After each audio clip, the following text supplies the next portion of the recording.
All right, Shalom. For the phone, we give our praise, glory, and honor to Yahweh, Ba'ashem, Yahushai, Ba'ashem, Rakakodash. Double honor to the apostle and elder of the great millstone, and to the occupant across the globe, pushing the word of truth and sincerity. I want to say Shalom. This is the great millstone camp of Columbus with the brother Atazawam, Quanawaf. We got a special guest from Cleveland, the brother Napash. You know, and without going into too much detail, man, we gotta really think about the sacrifice that we're making, and this truth is really a lifestyle. You know, blood in, blood out, so to speak. You know, and we got brothers who we lost over the years, who continue to push, even during the times where they've been afflicted with various afflictions, man. You know, but you'll never know that, you know, until they succumb to the injuries or come to the sickness or ailments, that's the word, ailments that they've been having, man. You know, and it's a very sad thing at times it's a very sad thing for brothers to lose soldiers, to lose men, to lose brothers who we've come to grow a relationship with, you know, and that we have personal dealings with, man. You know, but just know that's still the mercy of the Lord, because they're taking away from the shit that's coming to this earth, man. And do you really want to see your brother going through Jacob's trouble, fighting through the famine and things like that? Or would you rather them being with the Lord? Somebody get absent with the body, present with the Lord. But give me what you got in the posh. This is Isaiah 57, verse 1. The righteous perisheth, and no man layeth it to heart. Right, man. You got the elect dying, all right, and going to the spirit world, but nobody cares. It's not a big deal. It's not on the news. It's not in your newspapers. But let a rapper or athlete, actress, or politician succumb to their wounds or injuries or afflictions, it's going to be front page headlines, man. All right?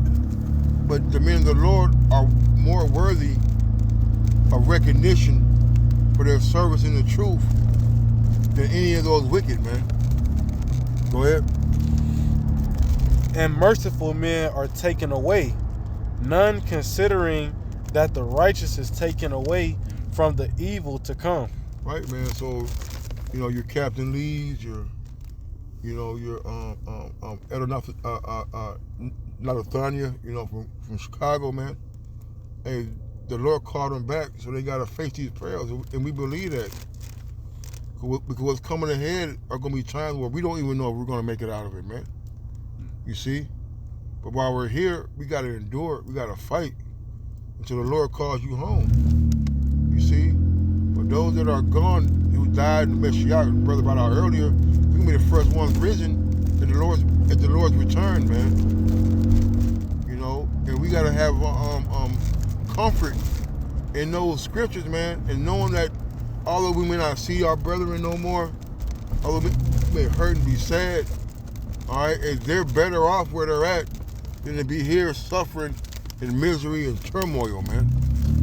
You see? Go ahead, Charles. You want the one in Sirach? You gotta speak up, Bubba. You want the one in Sirach? Let me grab it. This is on Sirach 30:17. Death is better than a bitter life. So death is better than a bitter life. All right? We see people out there homeless and pushing a shopping cart or sleeping on the concrete with 10 blankets on so they can stay warm. All right, death is better than that, man. Nobody wants to live a hard life to where you're doubting where your next meal comes from. You're doubting whether you're gonna be able to, whether you're gonna freeze tonight by sleeping outside. You see? Nobody wants to live like that. So yeah, we can understand why some people would rather die and be with the Lord than to live on the street, to be addicted to these damn drugs, or to be oppressed all ways in Esau's kingdom, man. Go ahead. It says, or continual sickness. It says, or continual sickness. Read it again from the top. Death is better than a bitter life or continual sickness. It's like it reads, man. It's like life comes to a point where it's like you just rather be with the Lord. You know, that's the best option. You know, to constantly live a bitter life, like the elder said, man, or live in continual sickness. That's not living. You know, that's not living, man. That's a life of torment. You know, so death is better. All right, and when you're hey, we got that scripture too. Right, man, because nobody wants to be suffering from a long disease, man. Yeah. Or a long ailment. You know, we've all, in some form or fashion known somebody who had terminal illness, or, you know, they come down with something and you know, watch them suffer for a week, a month, a year, depending on, you know, the person and the circumstances. But we don't want to see our people like that, man. You know, we walk home from camp today, I was telling the brother, like, I hate to see that. He's like, what? You see our people out here living like that, looking like that. If I can say this, Elder, I'm You got sorry. it, Hey, today I was a little late to go into class because I gave a Jake woman. She had like, her face was all like discolored. She was homeless, living in a car. I gave her $25 for gas and like a Slurpee. That's all she wanted.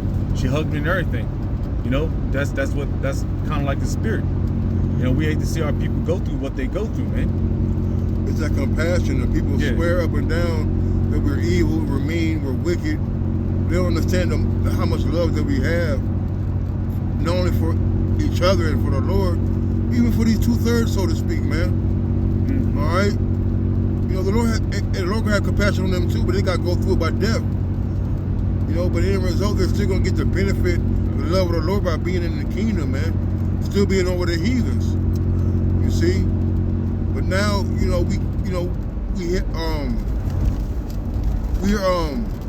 in the flesh, so we are a little more softer than what we used to be. And when we see our people hurt, stressed out, in pain, suffering, all right, it makes us upset. It makes us sad. It makes us want to bear their afflictions sometimes, you know, to a point, man. All right. Paul said, what? I shall be accursed. You know? Thinking Yahweh Shai. What was he going around doing? Healing? You know? Performing miracles on Jake who were lame and had all types of sicknesses and illnesses. Yeah. You know? Yahweh Shai had compassion on Jake, even though Jake hated him. You know? Even though that Jake hated him, the Lord still had compassion, man. And we hold that same compassion too. You know, although it's the hell with 2/3, you know, it's still a sad case. They see you completely gone and out of your fucking mind, doing what you're doing out here, man. All right. You see, if Jake out there talking to themselves, ain't comb their hair, shoes mismatched. How you got mismatched shoes, man? Yeah. With no socks on, and your heel is crusty with 3 inches of fucking dead skin on it, man. You see, our people need help. Go ahead, you got some signs? Yeah, this is 2 Corinthians 5. I'm gonna start at verse 5. Now he that have wrought us for the self same thing is God, who also have given unto us the earnest of the Spirit. Therefore we are always confident, knowing that whilst we are at home in the body, we are absent from the Lord. Right, man. So while we're in the flesh, we ain't with the Lord. Alright? And we truly believe, like we do, when we say we do, when people are were changed, I guess. Mm-hmm. Alright?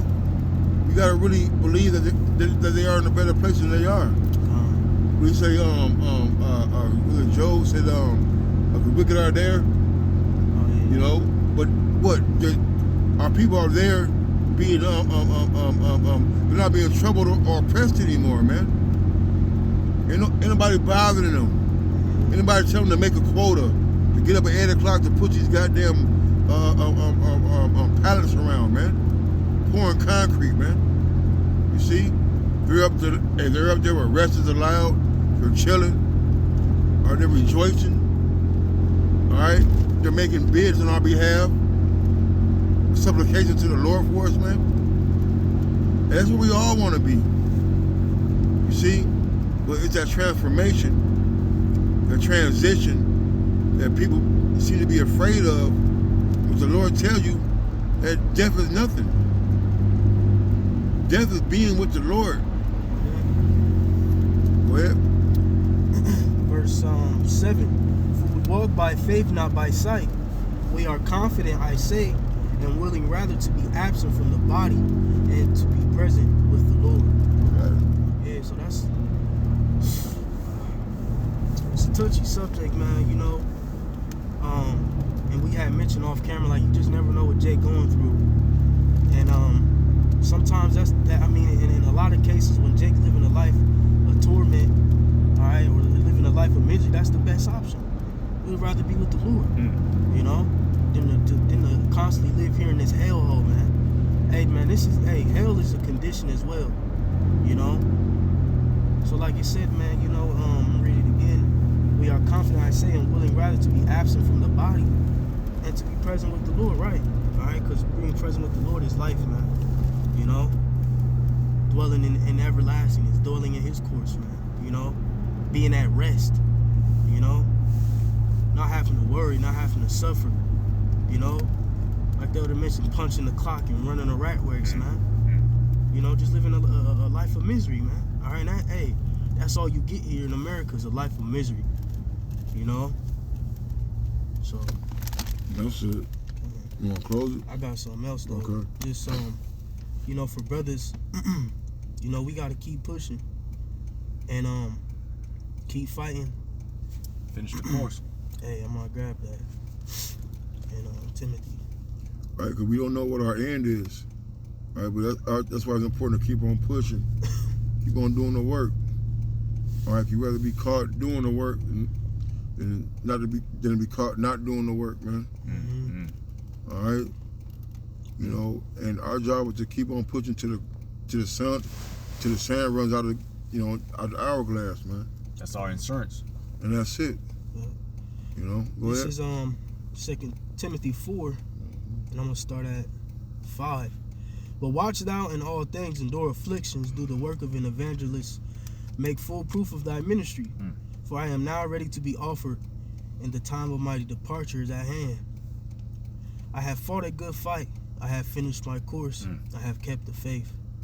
Henceforth there is laid up for me a crown of righteousness, which the Lord, the righteous judge, shall give me at that day, and not to me only, but unto all them also that love His appearing. So all the men who died in Yahweh B'Shem Yahushai, died in the name of Yahweh B'Shem Yahushai, will be risen again, all right, and will receive a crown of righteousness, man. The Lord has that man's crown. All the men who died, you know, in Yahweh Shai. Like the elder mentioned in the beginning of the lesson, all right, they're going to be risen first, man, with Hamashiach, you know. So, you know, it's a very sad case because Jake tired of suffering. Jake tired of losing, you know, everything, man, you know. But, you know, we have faith and comfort in the scriptures to understand that one day we all going to dwell together in unison. We all going to see our brothers again. And we all going to be with Yahweh Shai and reign in righteousness and be immortal. And like the scriptures say, the Lord's going to wipe away all tears, man.